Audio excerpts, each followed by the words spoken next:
한국의 깊은 산속, 끝없이 펼쳐진 하얀 설원 위로 매서운 겨울바람이 휘몰아쳤다. 준호는 창 밖으로 펼쳐진 광활한 설경을 바라보며 깊은 한숨을 내쉬었다. 도시의 번잡함을 뒤로하고 이곳 산속에서 수의사로서의 새로운 삶을 시작한 지도 어느덧 3년이 지났다.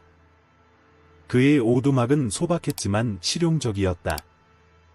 태양광 패널이 지붕을 덮고 있었고, 장작 난로는 영하 30도를 오르내리는 혹한 속에서도 실내를 따뜻하게 유지해 주었다. 가장 가까운 마을까지도 수십 킬로미터, 그의 유일한 인간적 교류라고는 가끔씩 물자를 보충하러 가는 마을 방문과 이 지역의 야생동물을 연구하는 민지와의 간헐적인 무전 통신뿐이었다. 벽에 걸린 늑대 사진들이 준호의 오랜 열정을 말해주고 있었다. 10년이 넘는 시간 동안 그는 늑대들의 행동 양식과 무리의 역학관계를 연구해왔다. 사진 속 늑대들은 각자의 이야기를 간직한 채 그를 바라보고 있었다. 준호는 자연의 질서를 존중하며 필요 이상의 개입은 하지 않는다는 원칙을 고수해왔다. 그날 밤, 평소와 다름없이 연구 일지를 정리하고 있을 때였다. 갑자기 들려온 늑대의 울음소리가 그의 주의를 끌었다. 15년간 늑대를 연구해온 그였지만 이런 울음소리는 처음이었다. 사냥을 위한 신호도 아니었고 무리원들과의 일상적인 소통도 아니었다. 그것은 분명 도움을 요청하는 절박한 울음이었다. 준호는 외부 온도계를 확인했다. 영하 35도를 가리키는 온도계의 붉은 선이 그의 마음을 무겁게 했다. 칼날 같은 바람이 창문을 때리고 있었고, 이런 날씨에 밖으로 나간다는 것은 목숨을 건 모험이나 다름없었다. 하지만 그 울음소리에는 뭔가 다른 것이 있었다. 준호의 본능이 그에게 말했다. 무언가 크게 잘못되었다고. 두꺼운 방한복을 입고 손전등을 든 채 준호는 어둠 속으로 발을 내디뎠다. 깊이 쌓인 눈을 헤치고 나아가는 것은 쉽지 않았다. 바람은 그의 얼굴을 핥히었고 눈은 그의 시야를 가렸다. 하지만 울음소리는 계속해서 그를 이끌었다. 쓰러진 소나무 아래에서 마침내 그는 그 소리의 주인공을 발견했다. 눈 속에 거의 파묻힐 뻔한 암늑대였다. 검은 털가죽이 눈송이로 얼룩져 있었지만 더 눈에 띄는 것은 그녀의 불룩한 배였다. 임신한 상태였다. 준호가 더 가까이 다가가자 문제의 심각성이 드러났다. 불법 덫에 다리가 끼어 있었던 것이다. 금지된 지 오래였지만 아직도 몰래 사용되는 잔인한 덫이었다. 준호는 천천히 그녀에게 다가갔다. 보통의 야생 늑대라면 사람의 접근에 극도로 경계하거나 공격적인 반응을 보였을 것이다. 하지만 이 늑대는 달랐다. 그녀의 눈빛에는 두려움보다는 일종의 간절함이 서려 있었다. 마치 도움을 청하는 것 같다. 준호는 그 순간 자신의 모든 원칙이 흔들리는 것을 느꼈다. 그는 결단을 내려야 했다. 이대로 그녀를 놔두고 갈 것인가, 아니면 모든 원칙을 깨고 그녀를 구할 것인가. 이 이야기가 마음에 드신다면 우리 채널을 구독하고 좋아요를 눌러주세요. 어느 도시에서 시청하고 계신지 댓글로 알려주세요. 이야기를 계속하겠습니다. 준호는 마지막으로 한 번 더 망설였다. 수의사로서의 그의 경험은 야생동물들과 일정한 거리를 유지하는 것이 최선이라고 말해주고 있었다. 하지만 이 암늑대의 눈빛에는 뭔가 특별한 것이 있었다. 그것은 단순한 고통이나 두려움을 넘어선 깊은 이해와 신뢰였다. 조심스럽게 진정제를 준비하면서 준호는 자신의 움직임을 최대한 부드럽게 유지했다. 놀랍게도 암늑대는 저항하지 않았다. 그녀는 마치 자신을 도우려는 준호의 의도를 완벽히 이해하고 있는 것처럼 보였다. 진정제가 효과를 나타내기 시작하자 준호는 덫을 제거하기 시작했다. 달이라고 부르면 될 것 같다. 준호는 작업하면서 부드럽게 말했다. 달빛 아래에서 반짝이는 그녀의 눈빛이 그 이름에 영감을 주었다. 벗을 완전히 제거하는 데에는 거의 1시간이 걸렸다. 다리의 상처는 생각보다 더 심각했지만 다행히도 뼈는 부러지지 않은 것 같다. 준호는 발을 자신의 오두막으로 조심스럽게 옮겼다. 그의 진료실은 작았지만 필요한 모든 장비를 갖추고 있었다. 상처를 소독하고 붕대를 감는 동안 발은 계속해서 준호를 지켜보았다. 그녀의 배는 만삭이었고 출산이 얼마 남지 않은 것 같다. 다음 날 아침 민지에게 무전을 보내며 준호는 자신의 결정에 대해 설명했다. 알아요. 이건 프로토콜에 어긋나는 행동이에요. 하지만 발리 선택의 여지가 없었어요. 민지의 목소리에는 걱정이 묻어났다. 준호 씨, 당신이 하는 일이 얼마나 위험한지 알고 계시죠? 게다가 그녀가 임신한 상태라면 더 큰 문제가 될 수 있어요. 하지만 준호의 우려와는 달리 다른 놀라운 적응력을 보여주었다. 그녀는 마치 오두막이 익숙한 공간인 것처럼 편안하게 지냈다. 준호는 그녀에게 적절한 공간을 만들어 주었고 매일 상처를 확인하며 회복 상태를 체크했다. 일주일이 지나자 달의 상처는 눈에 띄게 호전되었다. 하지만 준호를 더욱 놀라게 한 것은 그녀의 행동이었다.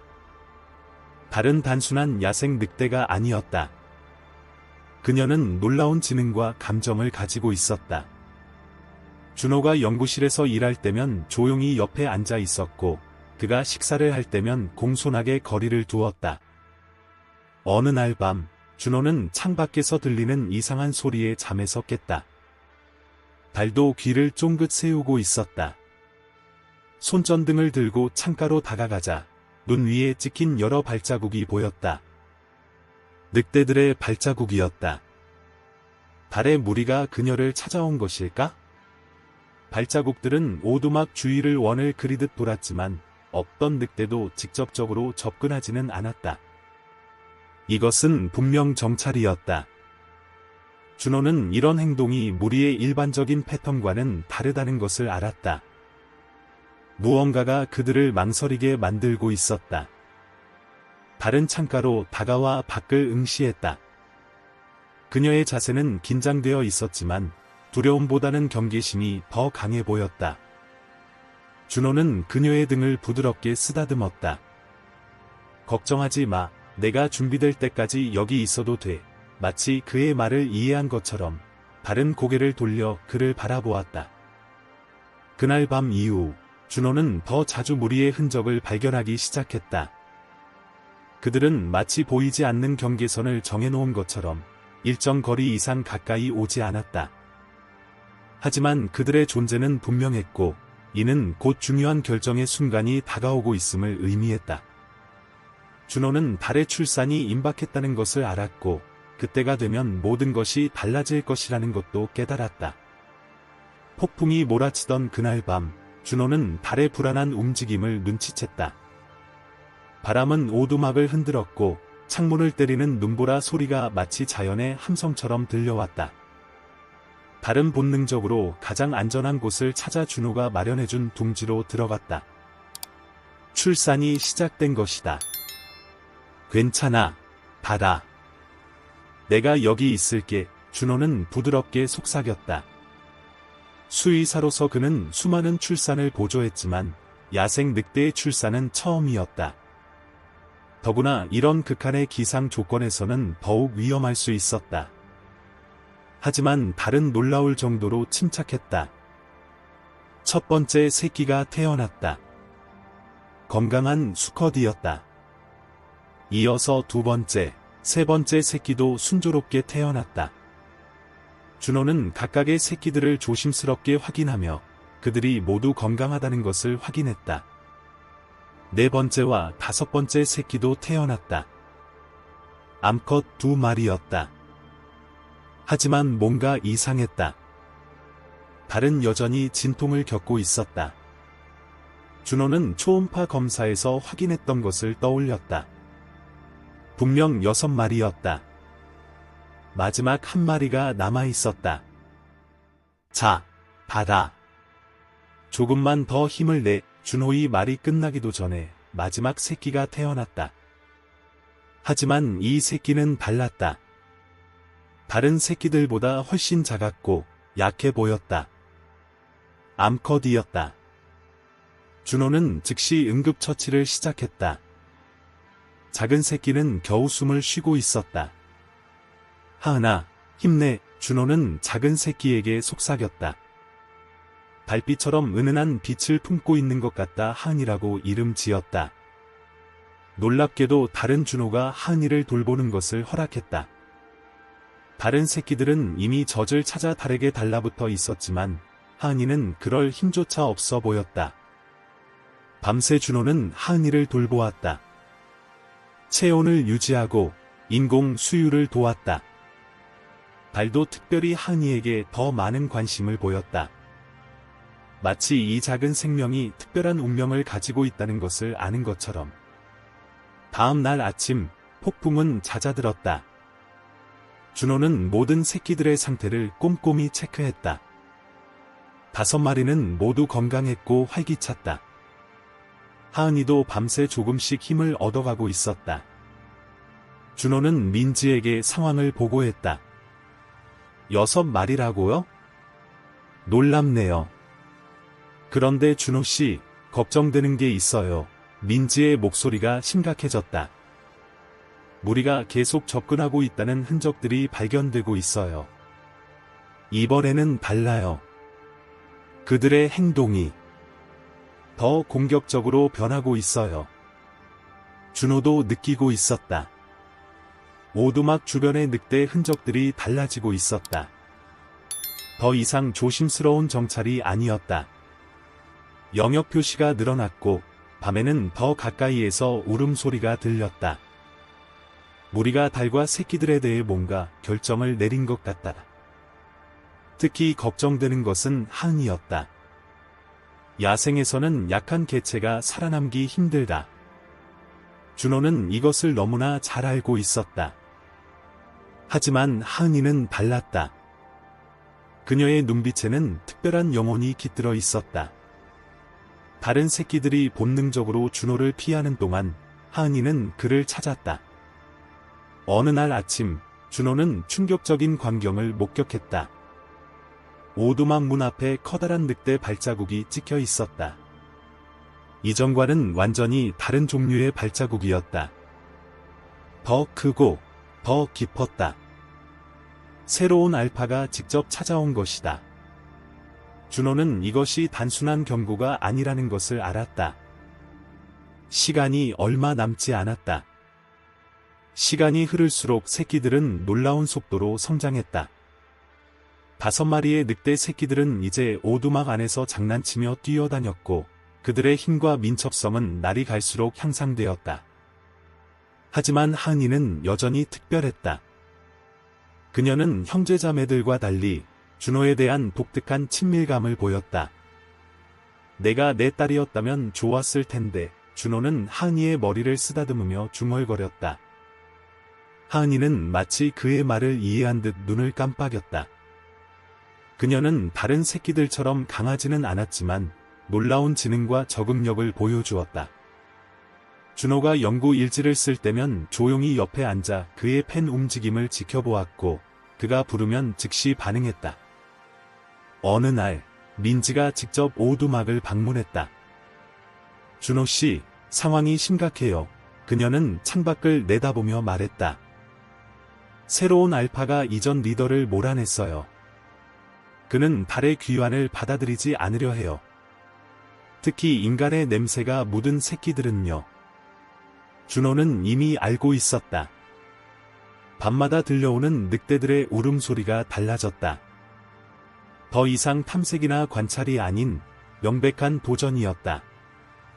달도 이를 느끼고 있었다. 그녀는 더욱 경계하기 시작했고 특히 하은이를 더 강하게 보호했다. 준호씨, 우리가 할 수 있는 일이 있을까요? 민지가 물었다. 준호는 깊은 생각에 잠겼다.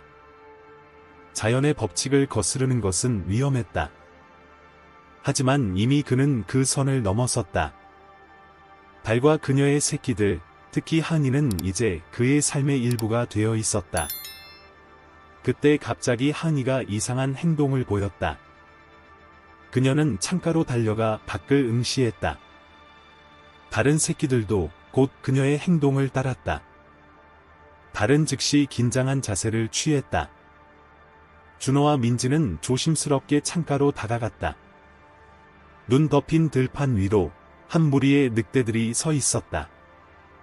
그들 중앙에는 거대한 알파가 있었다. 그의 존재감은 압도적이었다. 이전에는 늘 거리를 두고 있던 그들이 이제는 완전히 모습을 드러낸 것이다. 이건 도전이에요. 민지가 속삭였다. 그들은 달에게 선택을 강요하고 있어요.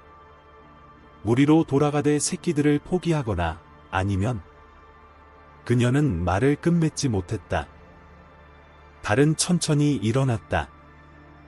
그녀의 눈빛이 달라졌다. 더 이상 준호가 알던 그 온순한 눈빛이 아니었다. 야생의 본능이 깨어난 것이다. 그녀는 새끼들을 한 번씩 바라보았다. 특히 하은이를 오래 응시했다. 준호는 가슴이 조여왔다. 그는 달이 어떤 선택을 해야 하는지 알고 있었다.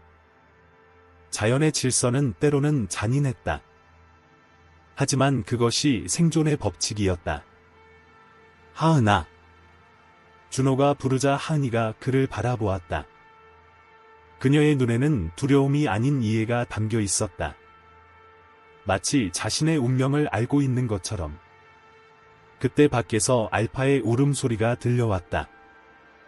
그것은 최후 통첩이었다. 민지는 준호의 어깨에 손을 얹었다. 우리가 할 수 있는 일이 있을 거예요.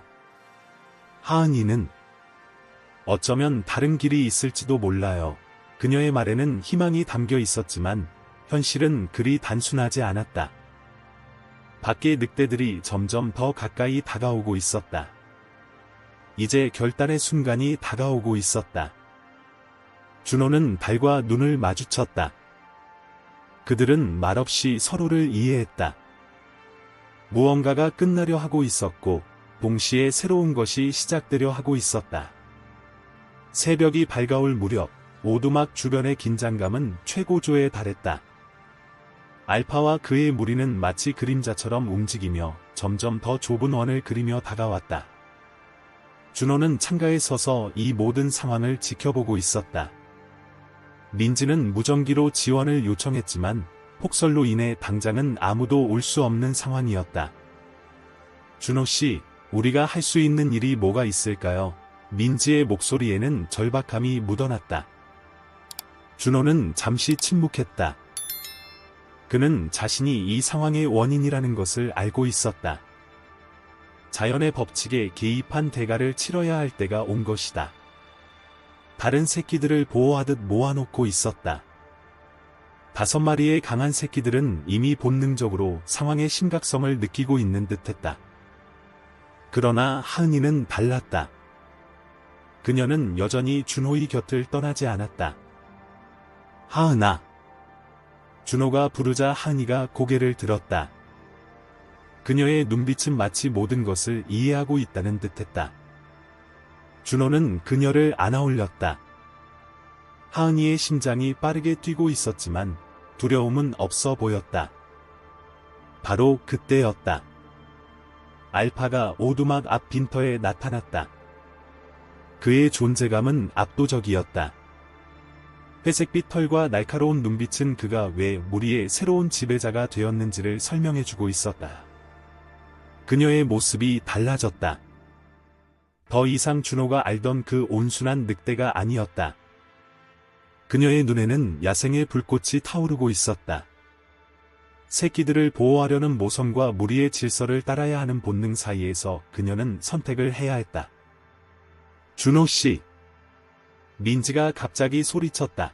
저기 봐요. 눈 덮인 숲에서 또 다른 늑대들이 나타나고 있었다. 그들은 알파의 무리와는 달랐다. 더 작고 날씬했지만 그들의 움직임은 더욱 민첩해 보였다. 이전 알파의 추종자들이에요. 민지가 설명했다. 그들이 아직 완전히 물러난 게 아니었나 봐요. 상황이 더욱 복잡해지고 있었다. 이제 이것은 단순히 달과 그녀의 새끼들의 문제가 아니었다. 무리 전체의 힘의 균형이 걸린 싸움이 될 것이었다. 준호는 결단을 내려야 했다. 그는 하은이를 바라보았다. 그녀는 이미 자신의 운명을 알고 있는 듯했다. 그녀는 두 세계 사이에 태어난 특별한 존재였다. 야생의 힘과 인간의 지혜를 모두 이해하는 독특한 영혼이었다. 달이 천천히 오두막 문 쪽으로 움직였다. 그녀는 마지막으로 한 번 준호를 바라보았다. 그 눈빛에는 감사와 작별, 그리고 무언가 더 깊은 의미가 담겨 있었다. 5마리의 새끼들이 그녀를 따랐다. 하지만 하은이는 여전히 준호의 곁에 머물러 있었다. 알파가 낮은 소리로 으르렁거렸다. 그것은 최후의 경고였다. 이제 모든 것이 달의 선택에 달려 있었다. 그녀는 새끼들을 이끌고 밖으로 나갔다. 준호와 민지는 숨죽인 채 그 순간을 지켜보았다. 폭풍우가 다시 몰아치기 시작했다. 하얀 눈보라 속에서 늑대들의 실루엣만이 희미하게 보였다. 이제 자연이 스스로의 방식으로 이 이야기의 결말을 쓰려 하고 있었다. 눈보라 속에서 벌어진 대치 상황은 마치 영원할 것 같다. 다른 새끼들과 함께 알파 앞에 섰다. 그녀의 자세는 당당했다. 더 이상 도망치지 않겠다는 의지가 느껴졌다. 하은이는 여전히 오두막 안에서 준호와 함께 있었다. 알파가 먼저 움직였다. 그의 거대한 체구가 달을 향해 다가갔다. 그 순간 숲속에서 나타난 이전 알파의 추종자들이 일제히 울음소리를 냈다. 그것은 마치 신호와도 같았다. 달은 본능적으로 알았다. 이것은 단순한 힘겨루기가 아니었다. 이것은 무리의 미래를 결정짓는 순간이었다. 그녀는 새로운 알파를 정면으로 마주보았다.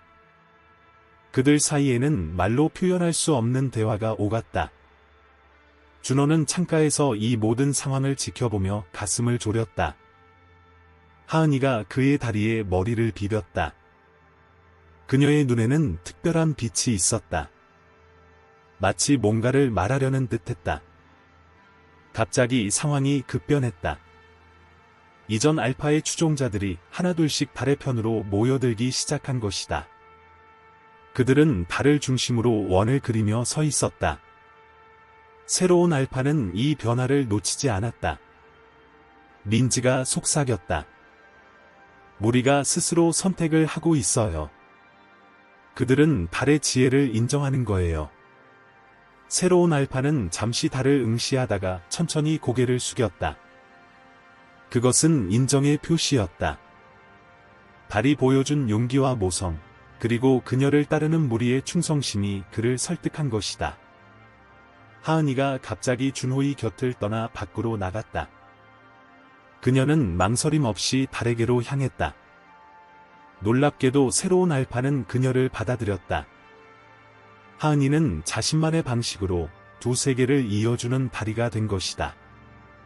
봄이 찾아왔을 때 상황은 완전히 달라져 있었다. 달의 무리는 이제 오두막 근처의 숲을 자신들의 영역으로 삼았다. 그들은 더 이상 준호를 위협으로 여기지 않았다. 오히려 그의 존재를 받아들이고 존중했다. 특히 하은이는 특별한 존재가 되었다. 그녀는 자유롭게 두 세계를 오갔다. 때로는 무리와 함께 숲을 누비다가도 준호의 연구를 도와주기 위해 오두막을 찾았다. 그녀의 존재는 자연과 인간의 공존이 가능하다는 살아있는 증거였다. 민지는 이 모든 과정을 문서화했다.